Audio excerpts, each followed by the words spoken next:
What it is, what it do, man. It's your boy June, so crazy, back at it again with another video. You feel me? So if you ain't subscribed to the channel, what you waiting on? Go ahead and subscribe, only if you want to. Hey, we off in the new studio today, so we ain't even gonna make you wait no longer. Let's get into it. One thing, forgot the headset. Show you right. Let's get.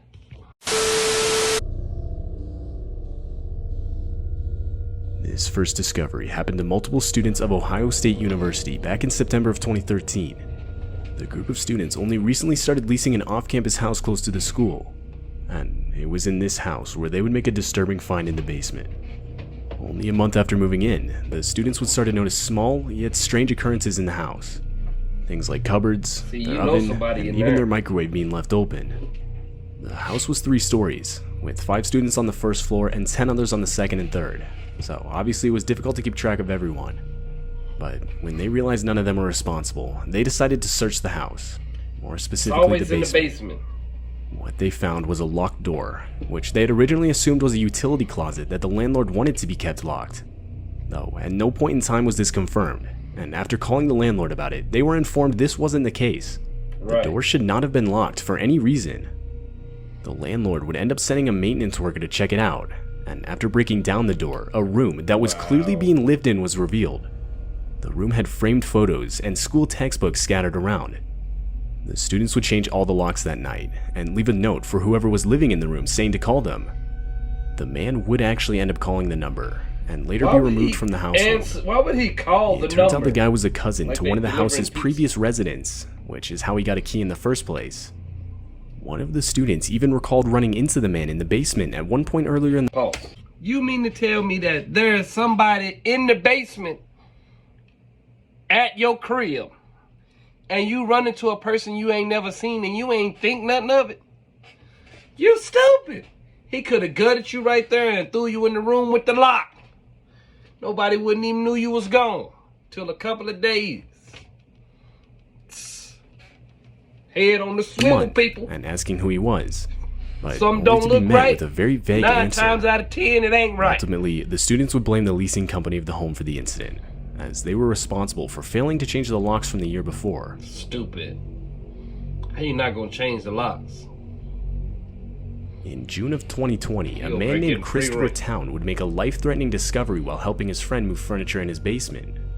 Unknown to both of them at the time was the fact that the house itself was built over a well. And so at one point, when Christopher was making his way across the room, the floorboards just underneath him would snap, which caused him to fall the 25-foot drop to the bottom. Jesus Christ. Fortunately, there was water at the bottom to break his fall, though this meant Christopher would have to use the rocks on the wall to hold his head above the water while he waited for the local fire department to arrive. And to make things worse, the water itself was at an extremely low temperature. Though, after only a few minutes, the fire department was able to successfully get Christopher out using a hauling system. And other than almost getting hypothermia, Christopher would make it out unhurt. You know he was scared to fall 25 feet. How high was that house? A man who lived in a small house in Lake Grove, New York, which was the same house he had grown up in. It's crazy. Mike was 57 at the time, and only a few months prior had purchased the house. Though, while he was in the basement, Mike would make a disturbing discovery. He would find a full set of human bones buried under some dirt. We moving. But what makes this find so disturbing is the fact that the bones match the DNA of his father. When Mike was only 8 months old, his father was said to have gone missing, and throughout his childhood, he would question his mother about this. But each time he was given a different story. So, of course, this made Mike want to find out for himself what had really happened to his father. That's crazy. Which is what gave him motivation to buy his childhood house in the first place. The newly found bones would obviously cause blame for the disappearance to be shifted onto his mother, though she had unfortunately passed away 20 years prior. So there's no way of confirming if she was responsible or not, and therefore what really happened will forever be unknown. Pause. I tell you what happened. He came home without the groceries and came home with a 6-pack, and then she poked him in the eye with a pencil, and then he died from lead poisoning. So he bought his childhood house and then found his daddy at the same time. Look at God. Don't it work? He wanted to find his dad and he found him. In January of 2016, Jeez, an appliance on bread. repairman was responding to a call from house owner Charles Price. Okay. Though, while the repairman was working in the basement, he would claim to have noticed something moving in a covered container in a back corner. Curious, the repairman would lift off the cover and be met by a 200-pound alligator. But before running, the repairman would capture multiple pictures for proof to show the police. It turns out the house owner had the alligator for more than 20 years and was supposedly using it to help him with the house's mouse infestation. He would illegally keep the creature in a cage in his basement and claimed to occasionally take him out into his backyard. Shortly after the repairman made the report, the alligator was confiscated by local animal control. How you taking an alligator in the backyard? Boy. This discovery was posted to Reddit by an account under the name Daily Dish. Alligator in his backyard. In the post, the Reddit explains how a few years ago they shared a house with some friends, and in the first few months of living in the house, they hadn't spent much time in the basement.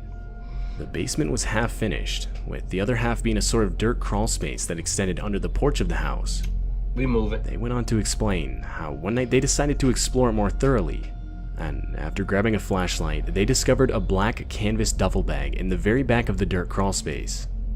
Disturbingly, in the duffel bag were 2 black ski masks, a hunting knife, and a single black leather glove.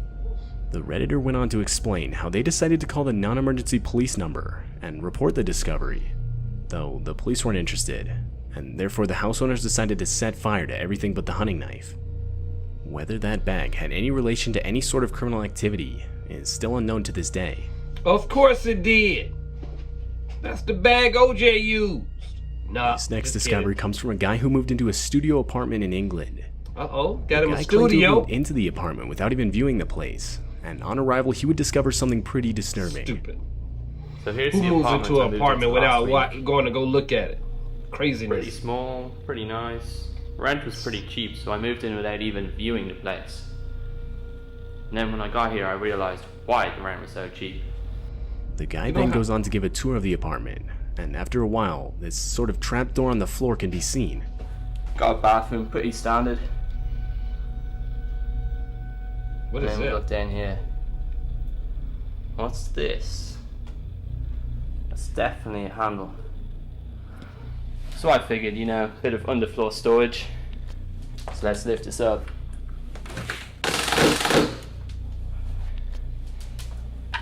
Paintbrush. Looks like it goes down pretty deep.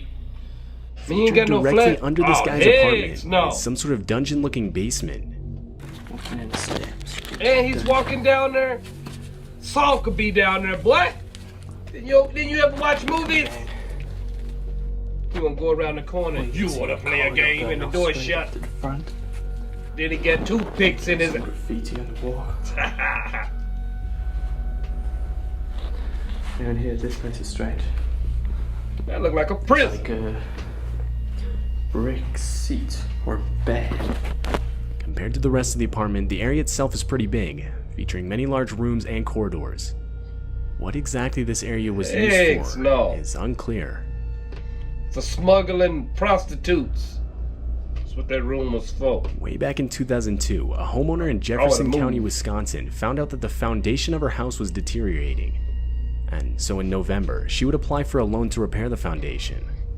But around 2 weeks later, while away at work, she would get a call from the workers hired to do the repair, explaining how they came across a gruesome discovery. What they They find? explained that as they started to remove the soil from the Chicken foundation giblets. wall in her basement, they had Giblets. unearthed the full skeletal remains of a body. Oh, The skeleton was determined to be that of a 50-year-old male. Most disturbingly, though, is the fact that after further inspection, it was determined that the house had been built right on top of an ancient burial ground that's estimated to be up to 170 years old. Experts believe that in all likelihood, hundreds more skeletons are within a close proximity to the one found. This discovery would ultimately put a stop to the house's renovation altogether. I would have sold that joint. Sold to the In highest January bidder. of 2010, Wally and Linda DeForest would move into their new home in Goshen, Indiana. Though, only a week after moving in, the couple would discover a live torpedo in their basement, something they obviously weren't aware of beforehand. That's Both of crazy. them noted how old the thing looked, but still obviously active. There had been no drill holes to indicate it had been disarmed. The No, couple would end sir. up calling the police, who would send out a bomb squad to extract the torpedo from the property's basement. And luckily, they were able to remove it without incident. That would have But sucked them considering the up. squad did confirm the explosive was still active upon arrival, the whole situation just makes you think how much worse things could have really gone. That's crazy. He could have blew up. Kablooey!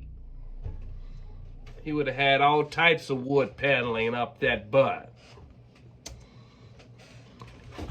Well, that's the end of this video, guys. It was a lot of disturbance in this video. Just wasn't enough for me, though. If y'all want to see some more of these disturbing videos, you gotta let me know in the comments. If you want to see something, let me know. That's all I can say. Without further ado, we about to be up out of here. Peace out.